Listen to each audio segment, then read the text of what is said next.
জেরে গোটা প্যানেল বাতিল হওয়ায় চাকরি চলে গেছে 2016 এসএসসি গ্রুপ সি ও গ্রুপ ডি কর্মীদের।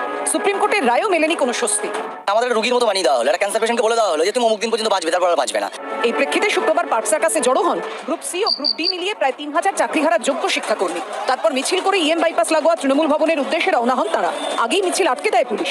পুলিশের একটা ব্যারিকেড তৈরি করে দেওয়া হয়েছে এবং সোজা আমরা গিয়ে ডান দিকেই তৃণমূল ভবন, এবং সেই তৃণমূল ভবনে শিক্ষামন্ত্রী ব্রাত্য বসুর সঙ্গে তারা বৈঠক করতে চান এবং তাদের দাবি যে তারা যোগ্য, কিন্তু বহু যোগ্য শিক্ষাকর্মী তারা কিন্তু আর স্কুলে যেতে পারছেন না।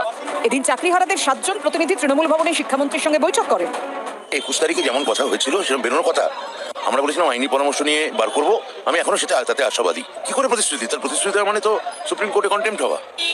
আমি তো সেটা করতে পারি না। ওনারা প্রতিশ্রুতি দিয়েছিলেন যে যোগ্য অযোগ্যের যে লিস্ট আছে সেই লিস্টটা ওনারা পাবলিশ করবেন। ওনাদের কথা মতন আগামী সোমবার অর্থাৎ 21 তারিখে ওনারা কিন্তু যোগ্য অযোগ্যের লিস্টটা পুরোপুরি পাবলিশ করবেন। যদি আমাদের এই দাবিগুলো আমরা যেগুলো রেখেছি সেগুলো যদি পুরো না হয় তাহলে কিন্তু আমরা আন্দোলন বৃহত্তর দিকে যাব, এবং এখন কিন্তু আমরা রাস্তা ছাড়ছি না, আমাদের আন্দোলন কিন্তু চালু থাকবে। এদিনই দিল্লি থেকে ফিরলেন হতাশ চাকরিহারা শিক্ষকরা।